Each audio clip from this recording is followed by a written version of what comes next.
요즘 기독교는 우리 삶의 일종의 액세서리 같습니다. 교회 다니는 사람들 상당수에게 기독교 신앙은 꼭 필요한 삶의 본질적인 그 위치에 놓여 있지 않고 그저 없는 것보다 있으면 조금 더 나은 그런 수준의 것이 되어버렸습니다. 이전에 살던 대로 그냥 살고 일요일에 1시간 교회 다니는 것만 내 인생에 추가한 겁니다. 그러다가 보니까 이 예수 믿는 것과 기독교를 자기의 종교로 삼는 것하고 그 둘 사이에서 별 차이가 없어지게 되어버렸습니다. 그런 껍데기 종교인들만 본 사람들은 기독교인들이 굉장히 못마땅합니다.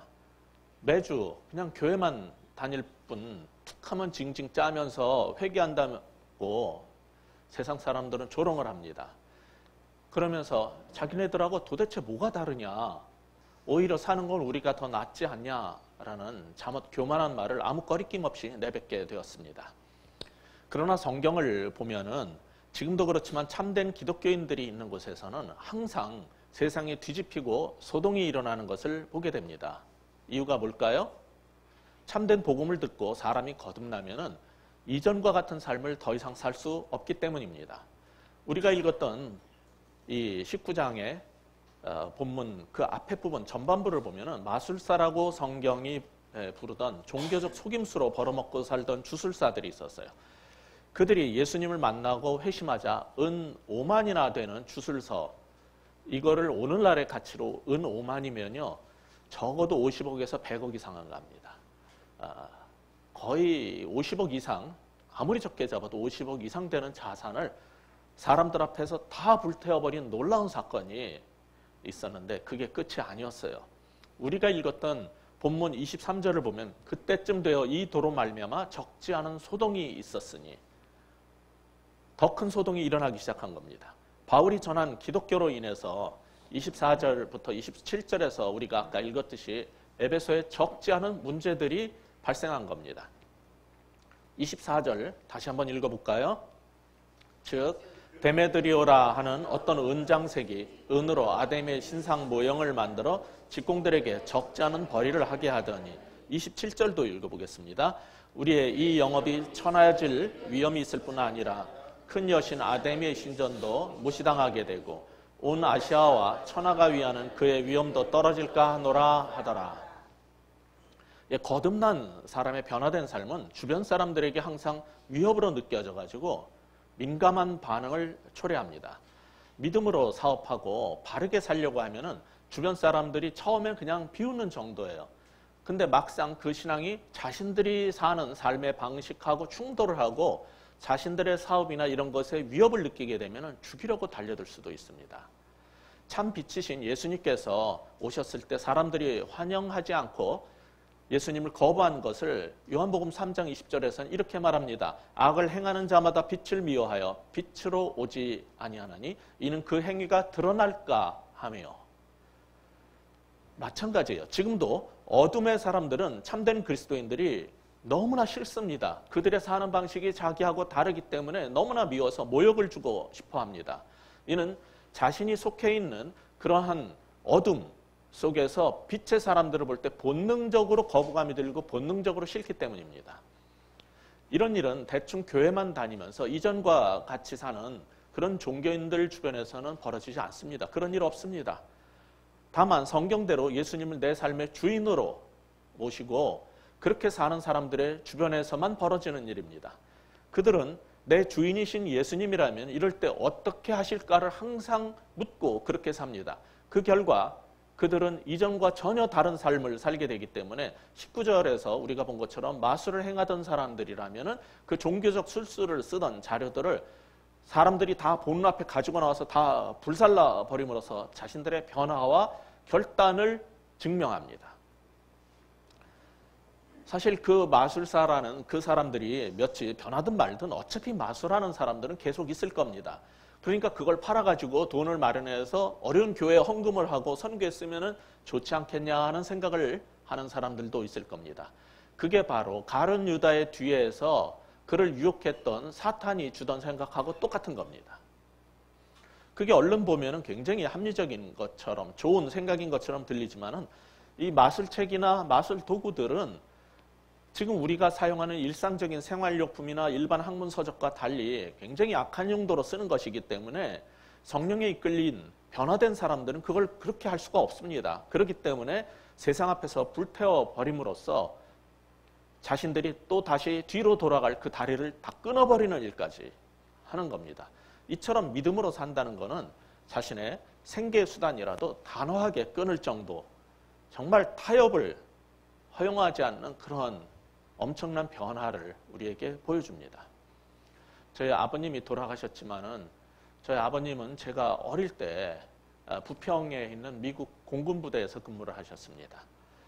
전쟁이 끝나고 60년대 초반부터 미군이 단계적으로 계속 철수를 하자 언젠가 여기 그만둬야 된다는 것을 이제 깨달으시고 당시 많은 부모님들이 그랬듯이 자식의 교육을 위해서 서울로 이주를 하셨어요. 그런데 이런저런 일을 알아봤지만은 이전에 그 미군 부대에서 봤던 그런 정도를 받을 수 있는 일이 많지 않아서인지 그 용산역 앞에 가면은 거의 심야나 새벽에 내리는 기차에서 그 내리는 승객들이 있어요. 그들을 위한 숙박 사업을 할 수 있는 여관을 인수를 하셨습니다. 근데 이게 수입이 상당히 괜찮아 가지고 몇 년이 안 돼서 마당에 연못에 큰 잉어가 이렇게 막 돌아다니는 큰 연못이 있고 뭐 앵두나무 무슨 과실수들이 많은 마당이 굉장히 큰 이제 집을 살 수가 있었어요. 그래서 저희는 거기에서 살았는데 그 집이 위치가 어디냐면 지금 용산역 건너편에 아모레 퍼시픽 빌딩이 있어요. 그거하고 8군 사이에 있는 그 지역에 있는 굉장히 큰 집이었어요. 근데 어느 날 부모님이 예수님을 믿게 된 거예요. 근데 기도하시다가 큰 결단을 내리셨는데 이 여관을 처분해야 되겠다는 거예요. 이유는 심야 열차 승객만 수입원이 아니라 주변의 유흥가와 사창가로 인해서 부도덕한 투숙객들로 인한 깨끗이 못한 돈을 버는 게 그리스도인으로서 합당치 못하다는 것을 깨달았다는 거예요. 기도하고 성경을 읽다. 그래서 마음이 너무 괴로워가지고 고수익을 고정하던 그 숙박업을 포기하고 집도 파셨어요.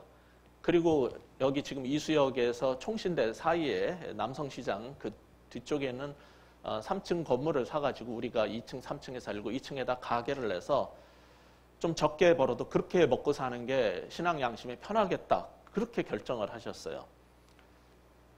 믿음으로 이렇게 결단을 내리고 그렇게 살면은 하나님께서 축복하셔서 정말 잘 되더라라는 간증을 하면 좋겠는데 그날부터 우리는 경제적으로 어려워졌어요. 이게 사람들이 하는 그런 간증을 일반화시키면 안 된다는 거를 저희 부모님의 삶 속에서 저는 봤어요. 문제는 제가 그 당시에 신앙이 없었기 때문에 그런 일련의 결정과 그런 상황들을 저는 이해하기가 어렵지만 그냥 부모님의 결정이니까 따랐을 뿐이고 그냥 그렇게 살았던 거예요. 거기에 대해서 뭐라고 할 게 없었어요. 근데 지금 돌아보면은 저희 부모님은 신앙과 사업이 충돌을 할 때 세상에서 볼 때는 미련해 보이기까지 하는 바른 선택을 하셨고 그걸 통해서 주변 사람들에게 믿음으로 산다는 게 뭔지 큰 도전을 주셨다는 것을 지금은 압니다. 그 이후 어떻게 됐느냐라는 얘기는 이 다음에 혹시 기회가 되면은 하도록 하고 분명한 건 이거예요. 시간이 오래 걸렸지만은 저희 집은 망하지 않고 내 자식들을 잘 교육시키고 그리고 잘 살 수 있게 됐어요. 그러니까 믿음으로 사는 게 당장 축복받아서 잘 되는 게 아니고 오랫동안 인내와 믿음의 삶이 요구된다는 것이죠. 그래서 그런 경험을 통해서 제가 분명히 말씀드릴 수 있는 게 있어요. 오늘 본문에서 우리가 본 것처럼 첫 번째 본문의 교훈입니다. 믿음으로 산다는 것은 신앙을 타협하면서 사업하는 것은 포기하는 거예요. 그게 믿음으로 사는 거예요. 믿음으로 산다는 것은 신앙을 타협하면서 사업하기를 포기하는 거죠. 그게 믿음으로 살고 믿음으로 사업하는 거예요. 바울이 전한 복음을 듣고 변화된 사람들이 늘면서 아까 우리가 봤던 19절에 나오는 마술을 행하던 사람들의 행동으로 인해서 에베소 사회에 큰 영향이 미치자 에베소 도시의 수호 여신 아르테미스라는 여신을 모셨던 신전 그리고 그 신전과 여신의 형상을 제작해서 판매하던 사업을 하던 사람들이 불안해지기 시작했어요. 이런 식으로 사람들이 계속 변하면은 우리 사업이 어려워질 것 같다는 예감을 했을 겁니다. 그래서 27절처럼 이제 그들이 그 이후처럼 어떤 행동을 취하게 되는데 27절에 보면 이 아데미라고 된 게 아르테미스라는 여신이죠. 그것은 에베소 사람뿐만 아니라 그 주변의 소아시아, 그러니까 터키 지역 국가와 여러 외국의 사람들이 같이 숭배하던 여신이었어요. 이 아르테미스 여신은 로마 신화에서는 디아나라고 하고 영어로는 다이아나, 그 황태자비 다이아나 그 이름이 같은 아르테미스예요. 그게 영어 이름으로 디아나였죠. 이 아데미 여신 숭배는 고대 프리기아의 다신의 여신 키벨레하고 피니키아라고 우리 성경에 나오는 그쪽에 아르타르테라는 여신 숭배하고 이게 결합을 해가지고 풍요를 바라는 사람들의 그 욕망하고 잘 맞아떨어져서 그 당시에 왕성했던 종교였어요. 그것은 그리스 신화에 나오는 이 아르테미스 여신하고 구약에 나오는 고대 근동 지역의 바알 숭배하고 결합해가지고 그리스 로마의 문화란 가면을 쓰고 나타나서 에베소 지역에 확산됐던 거예요. 그러니까 에베소의 아데미 여신상은 그 바다 건너에서는 바알 신상하고 똑같은 거예요. 그래서 바알 신상을 지금도 발굴해 보면은 가슴에 그 유방이 다닥다닥 계속 많이 붙어 있어요. 그게 다산과 풍요의 상징인데 이 아데미 여신상이 그런 모양으로 그걸 만들어서 신전과 여신상을 팔아서 수입을 얻고 살았던 사람들이에요. 그런데 26절에 보면은 이 바울이 에베소뿐 아니라 거의 전 아시아를 통하여 수많은 사람들을 권유하여 말하되 사람의 손으로 만든 것은 신이 아니라 이렇게 가르쳤다는 거예요. 그 바람에 사람들이 이제 충격을 받게 된 거예요. 바울이 가르친 건 아르테미스 여신 숭배라는 이 우상 숭배 풍속을 철저하게 배격하라는 가르침이었던 거죠. 근데 이게 어느 정도로 확실하냐면 불신자들이 들어도 그냥 직접 교회를 안 다니고 전에 들어도 기독교라는 것은 이렇게 신상을 만들고 이런 걸 숭배하는 것은 할 일이 아니다라는 걸 분명하게 가르쳤다는 것을 알게 된 거예요. 그러니까 충격이 된 거죠. 사실 오늘날 많은 한국 교회를 보면요, 목회자들이 교회 강단에서 복음을 선명하게 외치지 않습니다. 그냥 세상 사람들은 어차피 무력이 가득 찬 사람들이에요. 더 성공하고 싶고 더 벌고 싶고 유명해지고 싶고 그런 사람들이 이전에 살던 삶을 별로 바꾸지 않아도 그냥 교회 출석해서 예배만 드리고 좀 마음의 위안을 얻고 갈 수 있도록 그렇게 포장해서 하지 이렇게 바울처럼 선명하게 이렇게 복음을 외치지 않는다고요. 특히 사람의 손으로 만든 것은 신이 아니다라는 이 외침은 그들의 잘못된 종교 간에 정면으로 도전장을 낸 거예요. 이거는 사도행전 7장에서 스데반이 사람의 손으로 지은 성전에 하나님이 살지 않으신다라고 외쳤다가 돌 맞아서 순교한 거하고 똑같은 메시지였어요. 근데 이번에는 아데미 신상 모형을 은으로 만들어서 주변 국가에서 온 사람들한테 전부 팔아먹고 살던 그 당시 에베소 사회의 경제 시스템, 사회 시스템에 위협이 될 만한 정말 위험한 발언이었어요. 많은 사람들이 지금도 말합니다. 목사님 너무 세게 말하지 마세요. 사람들이 싫어해요. 교회 안 나옵니다. 근데 바울뿐 아니에요. 그 당시에 사도들은 너무 선명한 복음을 외쳤기 때문에 사람들이 위협을 느낄 정도였어요. 오늘날 교회는 이 세상이 어차피 사는 게 이게 말은 그렇게 안 하지만 이게 우상숭배적 삶이거든요. 그리고 구조적인 악들이 있어요. 여기에 대해서 한국교회, 보수교회는 아무런 말을 하지 않고 분명한 태도를 보여주지 않아요. 이거하고 사도들은 너무나 다른 모습을 보여줬던 거예요. 이처럼 제대로 복음이 전해지면은 성경에 의하면 세상이 뒤집어진다는 거예요. 업사이드 다운 된다는 거죠. 그리고 그리스도인들은 세상과 갈등을 겪게 돼요. 그러나 동시에 그리스도인과 맞닿는 곳에서는 항상 변혁이 일어납니다. 오래전에 미국에서 그런 일이 있었어요. 그것을 우리는 Great Awakening, 대각성 운동이라고 부릅니다. 이 대각성 운동이라는 전도 집회를 뜻하는 단어가 아닙니다. 초기 프린스턴 대학의 학장으로 초빙되었던 조나단 에드워즈 목사님을 통해서 277년 전에 매사추세츠주의 놀센턴이라는 데가 있어요. 제가 처음에 이제 매사추세츠 대학에 공부하러 갔을 때 그 옆 동네였어요. 거기에서 교회도 다니고 그랬어요. 그 놀센턴하고 그 근처에 햇필드 큰애가 그 당시 너무 어려서 모르겠지만 이 해필드에 딸기밭에 가서 딸기 따먹고 놀던 지역에 거기를 시발점으로 해서 영적 대부흥이 일어난 거를 그레이트 어웨이크닝 대각성 운동이라고 합니다. 당시 썩었던 교회에 진노하신 하나님의 손에 들려온 죄인들 같은 너무나 선명한 복음적 설교를 해버렸기 때문에 그걸 듣고 성령이 역사하셔서 교인들이 통곡하고 회개하고 자발적 기도운동을 시작을 했어요.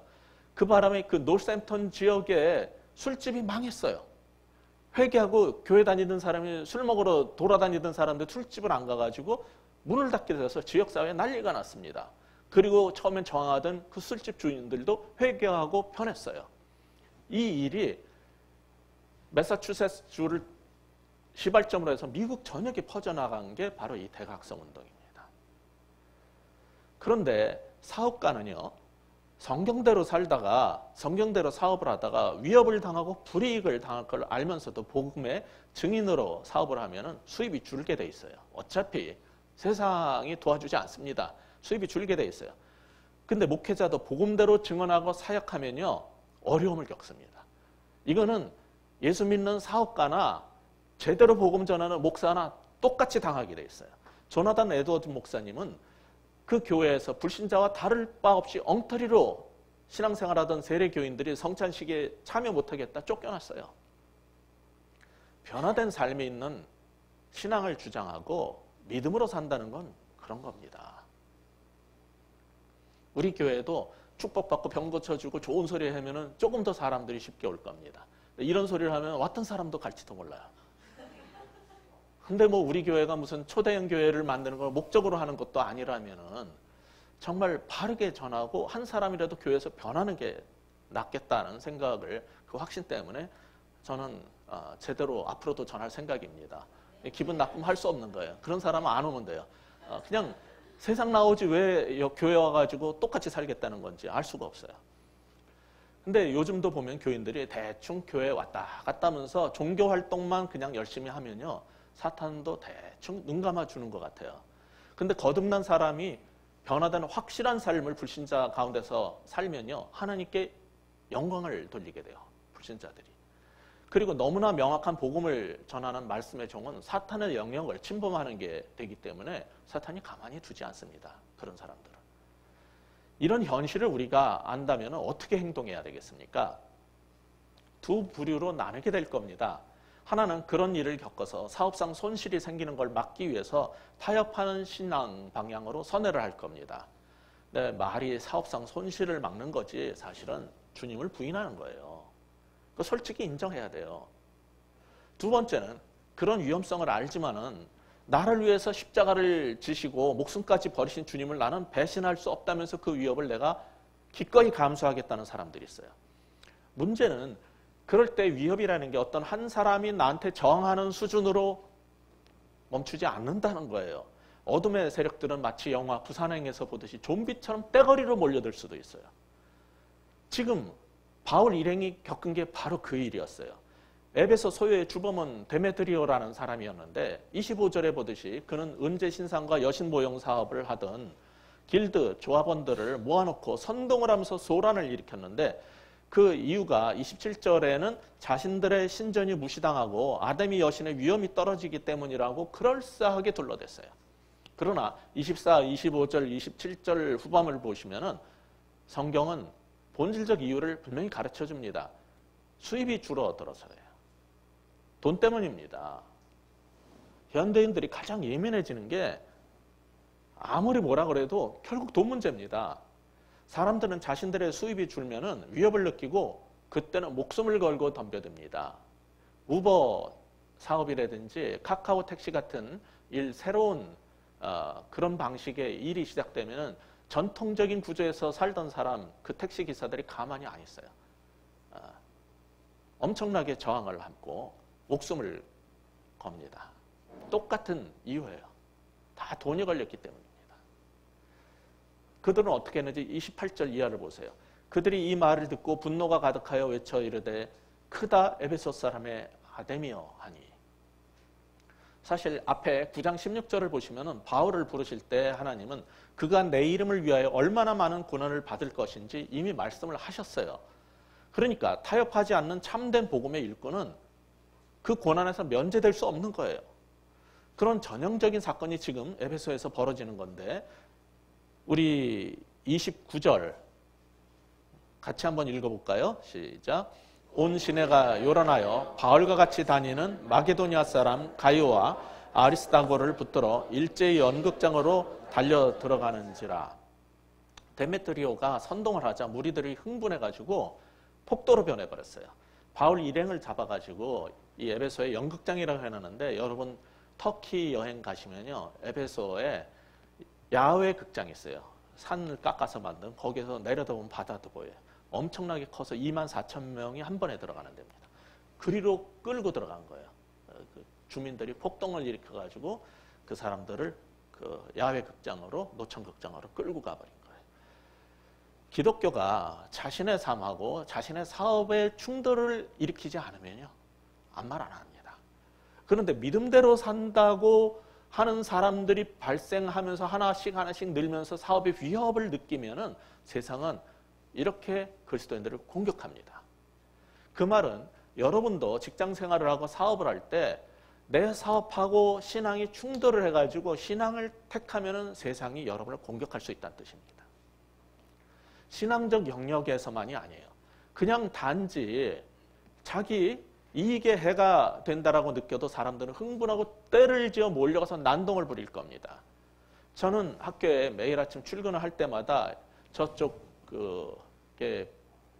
예술의 전당 쪽으로 이 방배역에서 거기 보면 방배 경남 아파트 재건축 현장이 있어요. 거기 건설 현장을 매일 출퇴근하면서 지나다닙니다. 그런데 아침 7시가 되기 전에 제가 그 지역을 지나가게 되는데 거기 보면 항상 머리에 붉은 띠를 두른 수십 명의 건설 노조원들이 군인처럼 3열 종대로 서가지고 인도자의 구호를 따라서 막 그냥 팔을 힘차게 휘두르면서 막 데모를 하는 거를 2주가 넘게 봤어요. 아니 건설 현장에서 저게 웬일인가. 앞뒤에는 경찰차, 구급차 119, 그 기동대 그 버스가 몇 대씩 와 있는 거예요. 계속 무력 충돌을 하는데 거기에 앳된 그 전병들이 보면은 새벽부터 이러니까 이게 낮에 좀 할 게 아니라 아침 6시, 7시 사이에도 다 모여서 그걸 하니까 너무 이제 피곤하게 된 거죠. 애들도 그 학교 등교할 때 위협을 느낄 정도라고 이제 뉴스에 나오더라고요. 근데 한 이틀 전에 그게 없어졌어요. 이게 어떻게 된 건가? 제가 알아봤더니 자기의 그 건설 노조 사람들도 이 재건축 사업에다가 좀 넣어서 돈을 벌게 해주려는데 이 사람들은 안 시키니까 이제 데모를 해서 그래서 거기가 폐쇄돼 버렸어요. 재건축을 할 수 없어서 그 지연을 시켜버리고서 계속 데모를 해가지고 어떻게 타협을 본 모양이에요. 근데 그 건설 노조 이름이 민주연합이에요. 저는 그런 조직에 민주라는 단어를 쓰는 게 굉장히 이상해요. 제일 이상한 거는 북한이 조선민주주의인민공화국 할 때 민주가 들어가는 거하고 그런 데모하는 사람들이 민주라는 말을 하기 때문에 그리고 엉뚱한 사람들이 아무데나 독재라고 붙이니까 독재가 뭔지 민주가 뭔지 구별이 안 가게 된 거예요, 지금. 마찬가지로 교회 다닌다는 사람들이 기독교의 이름으로 잘못된 행동을 할 때는 세상 사람들이 기독교가 뭔지 혼란을 준단 말이에요. 그들만 잘못하고 있는 게 아니라 그들이 사용하는 민주라는 단어만 문제가 있는 게 아니라 우리가 말하는 기독교도 예수라는 단어도 세상 사람들한테 지금 혼란을 주고 있는 거예요. 그 결과 에베소 지역 사업가들의 그 투쟁이 벌어졌는데 그 투쟁 현장이 32, 3, 4절에 나옵니다. 근데 32절 같이 읽어보겠습니다. 시작. 사람들이 외쳐 어떤 이는 이런 말을 어떤 이는 저런 말을 하니 모인 무리가 분란하여 태반이나 어찌하여 모였는지 알지 못하더라. 모여가지고 와글와글 떠들면서 데모를 하는데 서로 막 주장을 하면서 데모를 하다 보니까 반쯤 되는 사람은 우리들이 여기에 왜 했는지도 모르겠다는 거예요. 이게 군중심리이고 이게 폭동의 특성이거든요. 이런 한심한 일이 벌어지고 있다고 32절은 꼬집어서 말하고 있어요.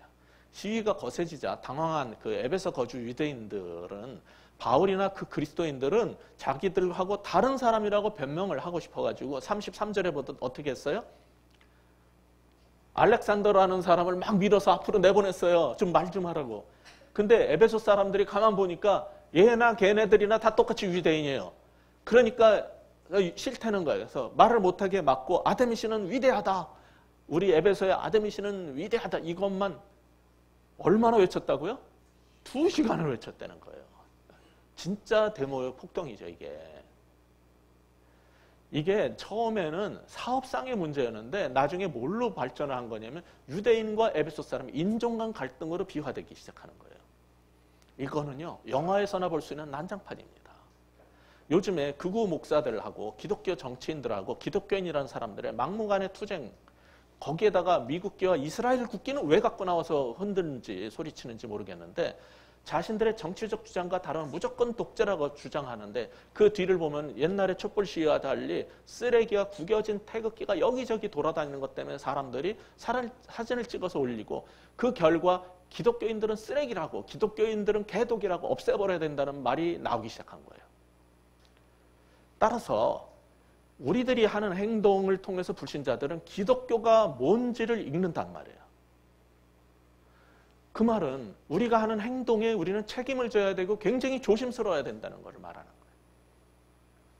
당시 상황이 위급했던 것은 28절, 29절에서 보듯이 경제적 손실을 예상한 에베소 사업가들이 바울의 동료들을 붙잡아서 야외 극장으로 끌고 갔기 때문이죠. 그러자 책임자인 바울은 잡혀간 자기 형제들을 안타깝게 여겨서 어떻게든지 그들을 거기서 구출해 내야겠다라고 나섰어요. 30절, 31절 어떤 일이 벌어졌는지 같이 읽겠습니다. 시작. 바울이 백성 가운데로 들어가고자 하나 제자들이 말리고 또 아시아 관리 중에 바울의 친구되는 어떤 이들이 그에게 통지하여 연극장에 들어가지 말라 권하더라. 이전에는요, 이런 위협이 생기면은 대개 그리스도인들이 자기의 지도자인 바울을 피난을 시켰어요. 그 데살로니가에서 복음 전하다 이런 일이 생기면 베라로 도피시키면 그리로 갔어요. 그런데 오늘 본문에 보면은 이건 굉장히 위험한 상황. 이거는 뭐 보통 몇 명이 하는 유대인들이 하는 그런 정도가 아니라 이방인들이 24,000명이 들어갈 수 있는 대극장으로 몰려들어서 난동을 피운 사건입니다. 근데 바울은 자신의 안위를 위해서 옛날처럼 자리를 뜨지 않았어요. 자기와 함께하던 동역자를 구하기 위해서 그 많은 무리 한가운데로 뛰어들어가려고 했어요. 이러다가는 교회의 중요한 지도자를 잃게 될 거라고 걱정한 다른 제자들이 말려야 할 정도였어요. 바울이 변한 거예요. 바울이 이전에는 그러지 않았단 말이에요. 근데 몇 번의 선교 상황을 겪으면서 바울도 이제 당당해졌어요. 그리고 하나님께서 지켜주신다는 믿음으로, 확신으로 담대한 행동을 시작한 거예요. 형제들이 동역하던 복음의 전사들이 위험에 빠지면은 자기 자신의 안전보다 자기의 사람을 구하기 위해서 기꺼이 위험 속으로 뛰어들어가는 게 이게 참 목자의 모습이죠. 예수님이 그렇게 사신 거고 바울도 그렇게 산 거예요. 이걸 통해서 우리는 두 번째 교훈을 얻을 수 있어요. 믿음과 사업이 충돌할 때는 사업보다 사람을 먼저 구해야 된다는 거예요. 하나님의 사람들은 그런 식으로 일을 했어요. 요즘에는 사업을 구하기 위해서 헌신했던 사람들을 포기하는 일들이 많아요. 그리고도 자기네들이 기독교인이라고 그러기 때문에 세상이 욕하는 거예요. 그러나 믿음과 사업이 충돌할 때는 사업보다 사람을 구하는 게 먼저입니다. 아까 뭐라고 그랬습니까? 믿음으로 산다는 것은 신앙을 타협하면서 사업하는 그런 태도를 포기하는 거라고 그랬어요. 두 번째는 믿음과 사업이 충돌을 하면은 사업보다 사람을 구하는 게 먼저입니다. 그런데 이런 위기 상황에서 하나님은 어떻게 그의 종을 도우셨습니까? 31절을 보면은 당시 바울의 영향력을 우리가 짐작해 볼 수 있어요. 비록 아직은 구원받은 형제는 아니지만 에베소시의 관리 중에 바울의 친구가 된 사람들이 있었어요. 그들이 바울에게 그 연극장에 뛰어들어가지 말라고 그랬습니다. 이게 선교를 잘하는 사람들은 이런 걸 굉장히 잘해요.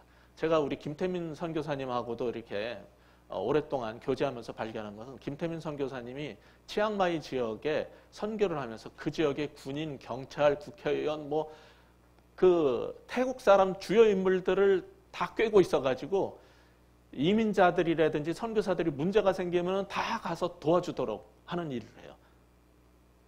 그러니까 이 진짜 선교를 하는 사람들은 그런 여러 사람들을 계속적으로 관계를 형성하고 나중에 선교를 위해서 그들을 버리지 않습니다. 근데 사도 바울도 에베소시의 관리 중에 그런 친구들이 있었어요. 아직 그들이 거듭난 그리스도인 형제라고 말하진 않아요. 근데 그들이 나서서 말려주는 거예요. 게다가 예상치 못했던 사람들을 통해서 하나님께서 일하십니다. 35절 같이 읽겠습니다. 시작. 서기장이 무리를 진정시키고 이르되 에베소 사람들아, 에베소시가 큰 아데미와 제우스에게서 내려온 우상의 신전지기가 된 줄 누가 알지 못하긴. 36절도 읽겠습니다. 이 일이 그렇지 않다 할 수 없으니 너희가 가만히 있어서 무엇이든지 경솔이 아니하여라 하리라. 그 다음에 41절 보시면은 뭐라고 되어 있냐면 이에 그 모임을 흩어지게 하니라. 이 에베소 시청의 서기장은 어떤 사람이냐면 로마 관리예요. 유대인도 아니고 크리스찬이 아니라고요. 로마 관리였던 에베소 시청 서기장이 흥분한 무리 앞에 나서서 소동을 막아준 거예요. 그는 폭도들의 흥분을 진정시키기 위해서 에베소 사람들을 지켜 세워줬어요. 그리고 나서 그들이 잡아온 이 그리스도인들이 에베소시에 로마 법상 어떤 범죄 행위를 한 게 아니고 에베소 법이 금하고 있는 아데미 여신 모독죄에 직접 해당하지도 않으니까 이렇게 경솔히 행동하지 말라고 호소를 한 겁니다. 계속 이렇게 흥분해서 집단 행동을 하면 40절에서 보듯이 여러분이나 우리 시청 공무원도 전부 폭동죄로 고소당할 수 있다라고 설득을 했어요. 그러면서 39절에서 보듯이 만약에 정말 범죄 행위에 증거가 있으면 정식으로 고소하시고 재판을 하면 됩니다 라고 얘기를 했어요. 그보다 더한 뭐를 요구한다면 정식 민회를 열어서 결정하면 됩니다. 이렇게 합리적 제안을 해준 거예요. 여기서 39절에 민회라는 단어하고 41절에 모임으로 번역된 단어가 에클레시아예요. 많은 기독교인들이 제대로 이렇게 배우지 못해가지고 에클레시아는 무조건 교회, 신약의 고유 용어 교회라는 단어로 알고 있는데 그렇지 않습니다. 원래 헬라어나 그리스 로마 문화에서 에클레시아는 그 지역 공동체에 중요한 사건이 벌어졌을 때 그 문제 결정을 위한 모임을 에클레시아라고 불렀는데 구약에서 하나님 백성이라는 카하를 신약 사람들한테 소개하기 위해서 번역할 때 그 단어를 차용한 것뿐이에요. 그래서 이 41절에서 보듯이 에베소시의 서기장의 중재로 그들은 이제 해산하고 소요가 잠잠해졌는데 그러면서 만약에 일이 있으면 우리가 민회를 열어서 해결하자 한 민회라고 번역한 게 맞는 거예요. 에클레시아를 여기서는 교회라고 번역하면 안 되는 거죠. 이렇게 함으로써 유대인도 아니고 그리스도인도 아닌 이방인을 통해서 하나님이 자신의 사람들을 구원해 주신 거예요. 이게 굉장히 희한한 건데 이렇게 함으로써 18장 10절에서의 약속, 하나님께서 아무도 너를 해치지 못할 것이다 라던 그 약속이 성취된 거죠. 제가 성경을 보면요, 항상 이게 희한한 일인데 하나님이 자신의 백성을 구할 때 하나님 잘 믿는 사람을 써야 될 것 같은데 그렇지가 않아요. 제3의 인물을 쓰셔요. 구약에 보면 포로로 잡혀간 이스라엘을 구원할 때 누구를 쓰냐면 이방인인 페르시아 왕 고레스를 써서 이스라엘 사람들을 포로에서 구해내십니다. 그 다음에 또 못되게 잘못하니까 다시 포로로 잡혀갔는데 그때 그들을 구원하기 위해서 바벨론 왕 아닥사스다를 통해서 이스라엘을 구원하셔요. 똑같이 바울과 그 일행을 구원하기 위해서 로마 국가의 관리인 사람을 써서 그리스도인들을, 하나님의 백성을 구원해내셔요. 이건 뭘 말합니까? 하나님이 이게 일하시는 방식인데 하나님은 꼭 그리스도인만 쓰는 게 아니라 이방인도 쓰셔요. 왜? 하나님은 만왕의 왕이시고 만주의 주이시기 때문에 유대인만의 하나님이 아니라 모든 족속의 왕이기 때문에 이 페르시아 왕이든 뭐 어디 왕이든 그리고 로마 사람이든 다 써서 당신의 백성을 구원한단 말이에요. 그러니까 이게 굉장히 특이한 거예요. 그러니까 우리가 뭘 여기서 배워야 되냐면은 믿음대로 살고 믿음대로 사업하다가 어려움을 당할 때 자신의 안위를 위해서 도망가지 말고 우리를 위해 함께 동역하던 사람들을 위해서 담대하게 나가면은 하나님께서 이방인을 통해서도 우리를 구원하신다는 걸 배울 수 있는 거예요. 이게 굉장히 중요한 원리입니다. 하나님은 이런 일을 통해 가지고 믿음으로 사업하는 사람들에게 불신자를 통해서도 너를 먹일 것이고 이방인 세상 사람을 통해서도 주의 자녀를 먹이고 입히신다는 것을 경험시켜 주겠다는 거예요. 그 복된 경험을 해본 사람이 진짜 그리스도인입니다. 그러니까 우리의 사업이 신앙하고 충돌을 하게 되면 어떻게 해야 되겠어요? 믿음으로 사업하면서 하나님의 도우심을 경험하는 사람이 돼야 돼요. 이게 오늘 본문의 마지막 교훈입니다. 믿음으로 사업하면서 하나님의 도우심을 경험하는 사람들이 되시기 바랍니다. 다른 나라에 가서 외국인이 사업하는 거 쉽지 않습니다. 마찬가지로 이 세상에서 하나님 나라의 방식으로 사업하는 거 쉽지 않습니다. 그럼에도 불구하고 우리는 하나님의 방법대로 해도 망하지 않는다는 걸 세상에게 보여줘야 돼요. 하나님의 은혜로 사업이 된다는 것을 증명해야 돼요. 그 수익으로 하나님과 이웃을 섬길 수 있다는 것을 세상 사람들 앞에 담대히 보여줘야 됩니다. 그걸 위해서 하나님은 우리에게 기도라는 특권을 준 거 아닙니까? 그거를 위해서 하나님은 성경이라는 하나님의 통찰과 지혜를 빌려주신 거 아닙니까? 이제 오늘의 교훈을 정리해 보겠습니다. 사업을 하다가 내가 택하고 싶은 길이 하나님의 뜻과 충돌한다는 것을 성령을 통해서, 양심을 통해서 느꼈을 때 우리 그리스도인들은 어떻게 살아야 할까요? 이때 보면 꼭 어디 가가지고 안수기도 받아서 하나님 뜻을 알아보겠다는 사람들이 있어요. 그게 얼른 들으면 굉장히 신앙 있는 것처럼 들리는데 그렇지 않습니다. 그런 사람들을 상대로 예언기도라는 것을 해주고 돈 받아 먹는 사람들은 그 무당들이고, 그런 신앙은 무당신앙입니다. 한국교회 안에 그런 게 파다하게 있어요. 그러니까 예수 잘 믿는다는 사람들이 하나님의 뜻을 분별할 생각을 안 하고 안수기도 받아가지고 하겠다는 거. 이건 무당신앙이에요. 옛날부터 있었던 한국의 토속적인 종교하고 결합을 하는 기독교, 바뀐 기독교. 이건 성경적 기독교가 아닙니다. 이 사람들이 왜 그렇게 하냐면요, 성경을 읽어보면 하나님의 뜻이, 그리고 기도를 하면 하나님께서 원하는 게 뭔지를 알게 돼요. 근데 그게 싫은 거예요. 내가 하고 싶은 대로 할 수 있도록 말해주는 사람, 그 뒤에서 뒷받침해 줄 사람을 찾고 싶은 거예요. 그러니까 그 사람들은 끊임없이 여기저기 방송, 설교 듣고 용하다는 무당도 아니고 용하다는 안수기도 권사님, 목사님 이런 데를 찾아다니는 거예요. 끊임없이 자기가 원하는 답이 나올 때까지 하는 거예요. 그게 믿음입니까? 아니에요. 그건 전혀 믿음이 없는 행동이에요. 여러분도 사업을 하다가 이걸 어떻게 하는 게 하나님의 뜻일까? 그럴 때 저를 찾아가지고 정답을 알려달라고 조르시면 안 돼요. 목사는 그런 거 하라고 세워놓은 점쟁이나 무당이 아닙니다. 그러니까 사업을 하다가 내 사업과 하나님의 뜻이 충돌하면 어떻게 하라는 얘기예요. 당장 손해가 날 것 같아도 성경에 자명하게 나타난 하나님 방식대로 그냥 해야 된다는 겁니다. 그렇게 살려면 근데 믿음이 필요해요. 물론 그 과정 중에 자신이 신앙생활하고 있는 교회의 목사나 목자에게 조언을 구할 수 있습니다. 성도가 묻는다면, 여러분이 묻는다면 목사는 그 사건에 대한 성경적 원리를 통해서 조언할 수 있지만 최종 결정은 그 구체적 상황을 가장 잘 아는 당사자가 기도하면서 성경을 읽으면서 하나님의 뜻을 찾아야 되는 겁니다. 이때 필요한 게 먼저 그의 나라와 그의 의를 구하라는 그 말씀이에요. 그런 자세로 결정을 하면요, 하나님이 도우십니다. 함께 해주십니다.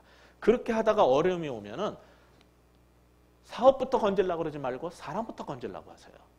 그러면은 하나님께서 심지어 불신자를 통해서도 우리를 구해주실 거라는 게 오늘 본문의 메시지입니다. 그렇게 역사하시는 주님을 믿고 믿음으로 사업하는 여러분 되시길 주의 이름으로 축원합니다. 기도하겠습니다. 하나님 아버지, 우리가 믿음으로 산다고 하지만은 사업에서 돈 문제가 걸리고 그리고 어려움을 겪으면은 먼저 다른 권력 있는 사람, 돈 많은 사람들을 얘기하는 우리 부끄럽사오니 주여 용서하여 주옵소서. 성경에 자명하게 나타난 하나님의 뜻대로 그냥 살게 하여 주옵소서. 잠시 눈앞에 이익이 줄어드는 것 같이 보이고 우리의 사업과 삶의 위협이 느껴질지라도 우리를 도우실 주님을 믿는 믿음으로 가게 하여 주옵소서. 그럴 때 심지어 불신자를 통해서도 구원하시는 하나님을 우리도 한번 경험하게 하여 주옵소서. 그것이 예수 믿고 믿음으로 사는 삶의 축복이라는 것을 주여 우리로 경험하게 하여 주시옵소서. 교회를 그렇게 오래 다니면서 세상과 똑같이 살고 그 결과 하나님을 한 번도 경험하지 못하면서 평생을 사는 그 불쌍한 종교인들 되지 않게 하여 주옵소서. 오늘 주께서 주신 하나님의 말씀이 우리의 삶을 바꾸게 하여 주시고 우리의 삶의 태도를 바꾸게 하여 주시고 우리의 사업의 방향을 바꾸게 하여 주옵소서. 그리고 간절히 원하옵나니 목자로서 주의 양들을 위해서 구하오니 여호와여 이들에게도 하나님을 경험하게 하여 주옵소서. 세상 사람들을 통해서도 이들의 사업과 이들의 삶을 구원해 주실 하나님을 주여 경험시켜 주시옵소서. 예수 그리스도 이름으로 간절히 기도합니다.